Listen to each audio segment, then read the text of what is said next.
We can have a regular service next Sunday.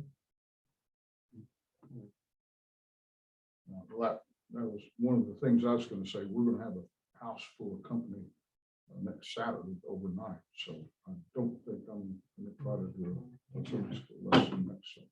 Okay. So we'll move it on. Okay, last session, we were at chapter 11. We just read verses 3 and 4 and talked about who it likely was describing. And if you remember verse 3, it said, and a mighty king will arise, and his kingdom will be broken up and parceled out towards 4 points of the compass. Well, that is undoubtedly Alexander the Great. And he was in the time period of 336 to 323 BC. And he was a ruler over the entire world at the time, and he had generals that were in charge of various territories and areas. And when he died, his kingdom basically fell apart. He didn't leave. He didn't have a person prepped and ready to command the whole thing. So therefore, the generals took his kingdom and took various parts of it for themselves. And I'll start there at verse 5. I'm going to ask some of you to help me read today, because we got a lot of history to read, several verses.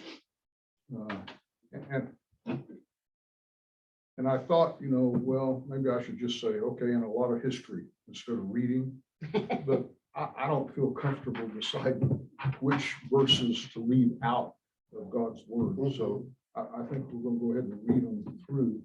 But there's so many, I may ask some of you to help me read some of them. Anyway, verse 5. Then the king of the south will grow strong along with one of his princes, who will gain ascendancy over him and obtain dominion. His domain will be a great dominion indeed. After some years, they will form an alliance, and the daughter of the king of the south will come to the king of the north to carry out a peaceful arrangement. But she will not retain her position of power, nor will he remain with his power, but she will be given up along with those who brought her in, and the one who sired her, as well as he who supported her in those times. But we're going to get now into this history of the king of the north and the king of the south. The kings who were there at this point, they're replaced by other kings who were replaced by other kings, and there's a whole lineage here,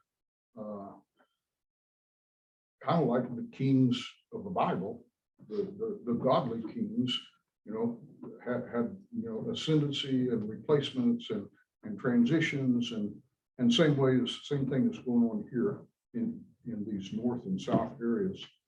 But the king of the south is pretty well agreed to be Ptolemy, who was Ptolemy the First, who started in 323 BC and was ruled till 283. And then the king of the north started out, the king of the south was Egypt, control of Egypt. The king of the north took control of Syria and Mesopotamia, and his name was Nicator. And he started out in 312 and ruled to 280. But then each of them, like I said, are going to be replaced by more and more.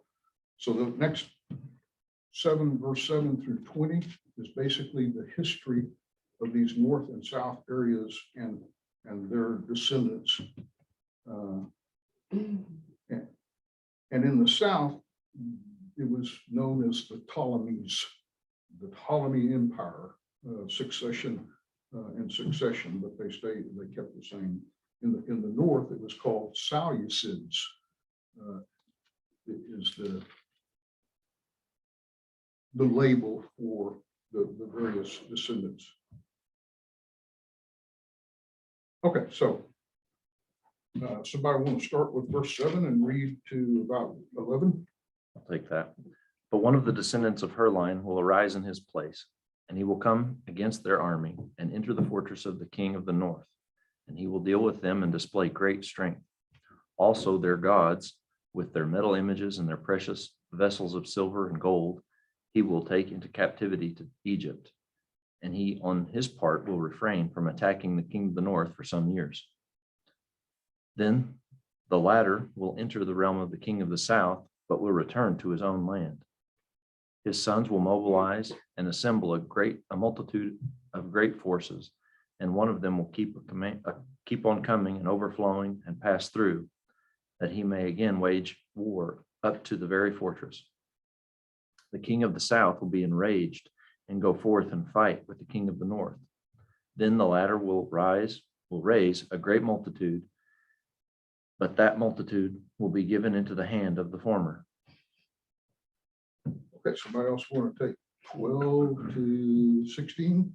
When he had taken away the multitude, his heart to be lifted up and cast down many 10,000s. We shall not be strengthened by it. The king of the north shall return, and shall set forth a multitude, certainly attitude greater than the former, and shall certainly come after certain years with a great army and much riches. In those times there shall many stand up against the king of the south. Also the robbers of thy people shall exalt themselves to establish the vision, but they shall fail. So the king of the north shall come, cast up a mount, take the most fenced cities, and the armies of the south shall not withstand. Neither the chosen people, neither shall be any strength to withstand. What verses I supposed to go through? 16. But he that cometh against him will do according to his own will, and none shall stand before him. And he shall stand in the glorious land, which by his hand shall be consumed. 17. Volunteers? Through, he shall also, through what?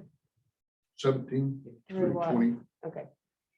He shall also set his face to enter with the strength of his whole kingdom and with upright ones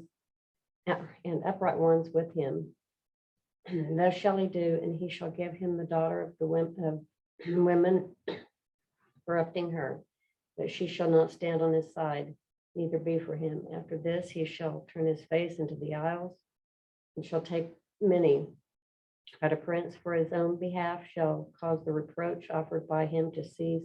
Without his own reproach, he shall cause it to turn upon him. Then he shall turn his face toward the ford of his own land, but he shall stumble and fall and not be found. Then shall stand up in his estate a raiser of taxes in the glory of the kingdom, but within a few days he shall be destroyed, neither in anger nor in battle. Okay, this is a couple of hundred years of history, and they match so perfectly the actual historical events. It's pretty much considered by biblical scholars and non-biblical scholars to be an accurate description of the history as it actually happened. The disagreement is not that this describes actual history, but whether Daniel wrote it before it happened at the end of his life, or whether it was written by someone in Daniel's name after the actual history occurred. So that's of course, my preference is to believe that God could predict the future and gave Daniel the prophecy. Man, But the point is that it's very accurate compared to actual history. Then at the end of the North and South kingdoms, we have a really, really bad guy that appears on the scene. And so we start at verse 21. In his place, a despicable person will arise, on whom the honor of kingship has not been conferred, but he will come in a time of tranquility and seize the kingdom by intrigue. The overflowing forces will be floated away before him and shattered, and also the prince of the covenant.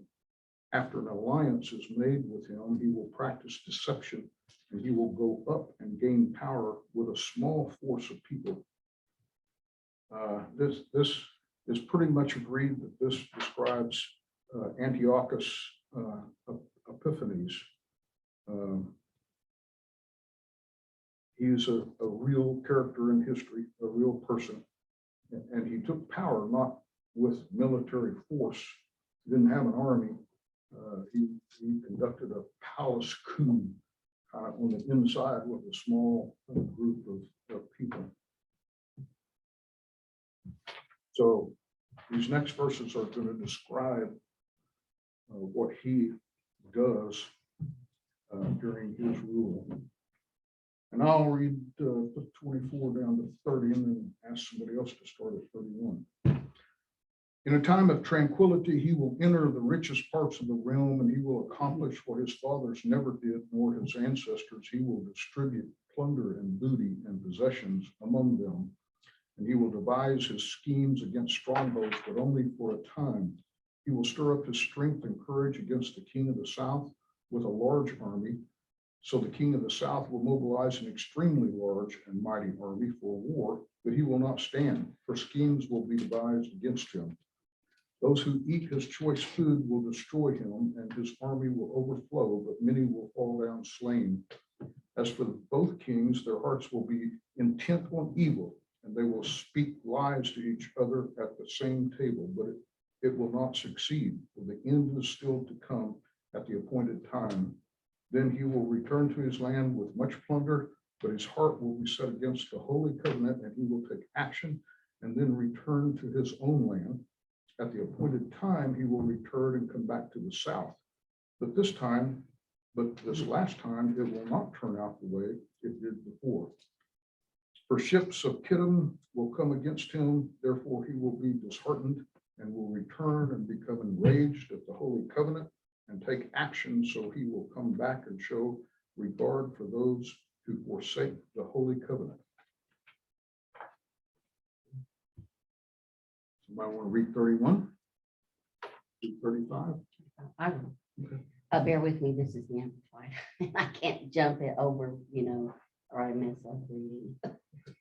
And the armed forces of his shall appear in the Holy Land, and they shall pollute the sanctuary, the spiritual stronghold, and they shall take away the continual daily burnt offering, and they shall set up in the sanctuary the abomination of the astonishes, and make desolate probably an altar to a pagan god. And such as violate the covenant, he shall pervert and seduce with flatteries. But the people who know their God shall prove themselves strong and shall stand firm and do exploits for God. And they who are wise and understanding among the people shall instruct many and make them understand, though some of them and their followers shall fall by the sword in flame, by captivity and plunder for many days. Now, when they fall, they shall receive a little help. Many shall join themselves to them with flatteries and hypocrisies. And some of those who are wise, prudent, and understanding shall be weakened and fall. Thus then, the insincere among the people who lose courage and become deserters, it will be to a test, to refine, to purify, and to make those among God's people white, even to the time of the end, because it is yet for the time God appointed. That's 35. Okay, so this Epiphany guy, he was the ruler over Syria and Israel, 175 to 163. So not very long, but he made a reputation for himself. He was also over Egypt for a short time. But during his reign, he outlawed the Jewish religion. He burned Jerusalem to the ground, killed multitudes of Jews, and forbade circumcision and other Jewish observances. So basically, his intent was to wipe out God's people, thereby wiping out any knowledge of or remembrance of God. So he was a bad guy. So bad that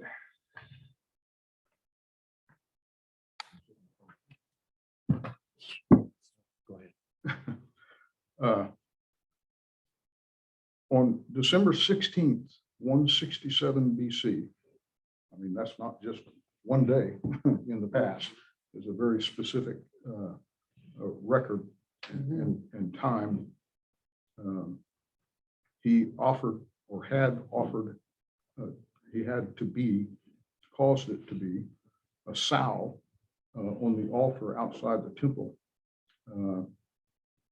which would be an ultimate sacrilege to the Jewish community. And it made such an impression that it's still it's still recorded, still referred to, and caused a Jewish holiday known as Hanukkah. Many believe that Jesus referred to this particular act 200 years after it happened and 600 years after Daniel predicted it in Matthew 24:15, which reads, "Therefore, when you see the abomination of desolation, which was spoken of through Daniel the prophet, standing in the holy place, let the reader understand." So this man was hated by the Jews of the time. And after the Jews were able to restore temple worship in late 164, then they commemorated it as the 8-day celebration of Hanukkah. So again, this is a real theme in history that Daniel predicted well ahead of time.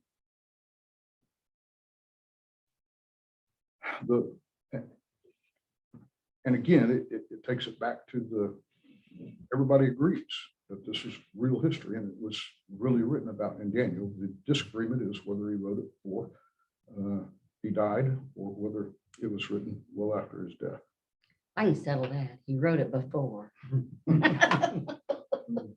Glory to Well, God. I guess I'm stressing that maybe too much, but the point is that we're going to hit a line here of demarcation that nobody agrees. And that gets back into the futurists or the predestists or the historicists. We divide, right here, everybody's in agreement.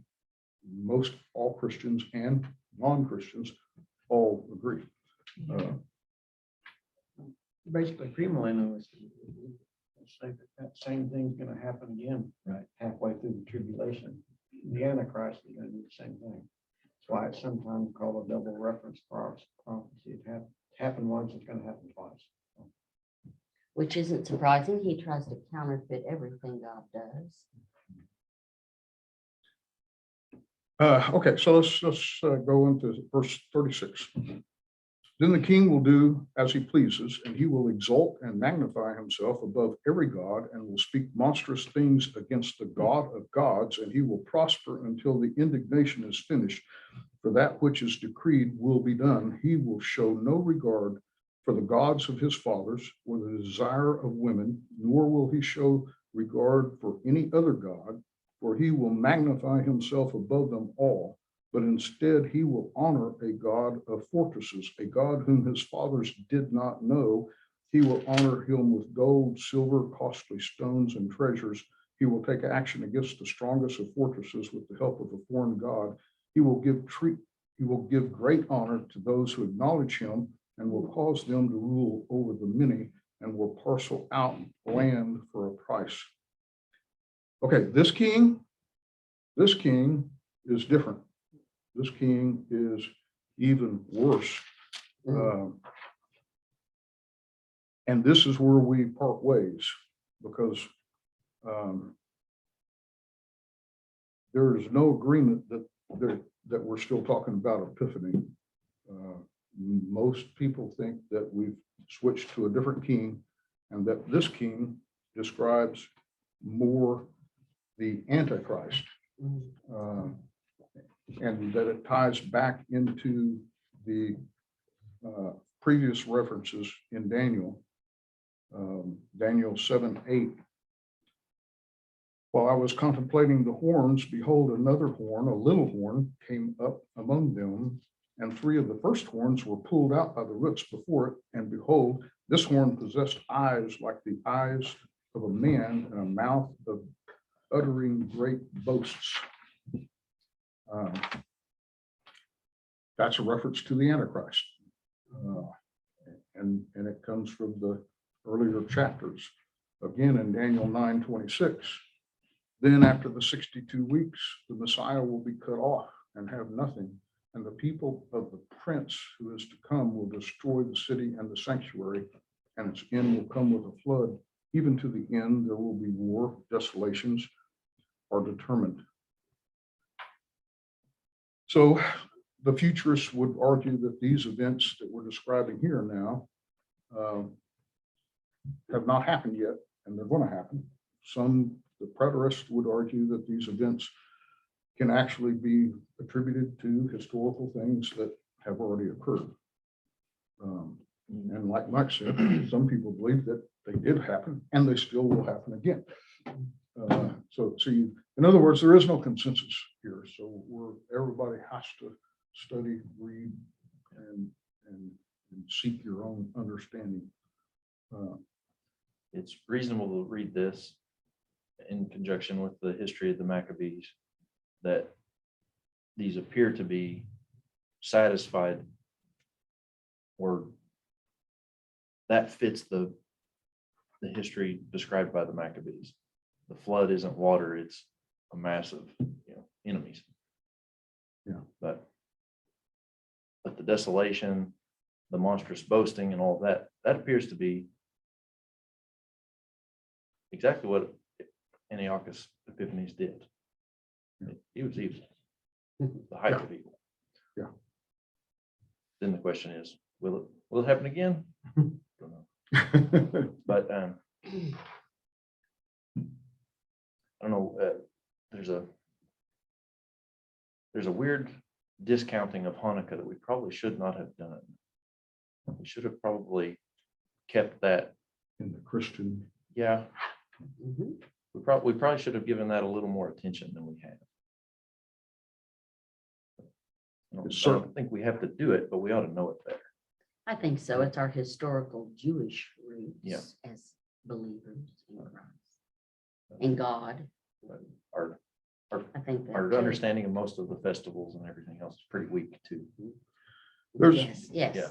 that's right. The counter argument to that, I believe, if you read those verses 36 through 39, if you read those and then contrast them to 2 Thessalonians 2:3-4, read, let no one in any way deceive you, for it will not come unless the apostasy comes first, and the man of lawlessness is revealed, the son of destruction, who opposes and exalts himself above every so-called God or object of worship, so that he takes his seat in the temple of God, displaying himself as being God.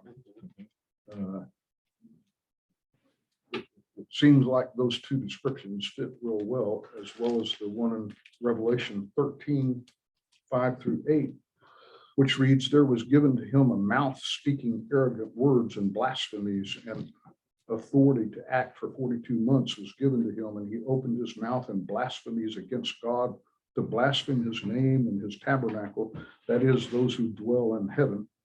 It was also given to him to make war with the saints and to overcome them, and authority and over every tribe and people and tongue and nation was given to him. All who dwell on earth will worship him, every one whose name has not been written from the foundation of the world in the book of life of the Lamb who has been slain. So again, we get to that dichotomy. Do you believe these things have happened in history, or do you believe these things are to be the end of time things? And we have to each reconcile that. At some point in time, there may become consensus. That thing you sent me the other day, it's amazing how just a act on a given, a point in time, we've discovered this. Now apply that back to what we know. So we don't know all of history. Yep. We just know what we have discovered about history. Right. We might find another historical site that gives more credence or evidence for one position or the other.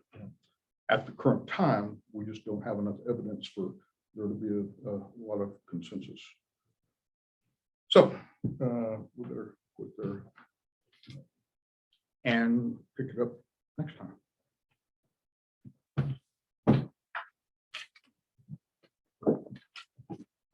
I have a tendency to think No, of the I'm fact that not- history we gotta repeats get by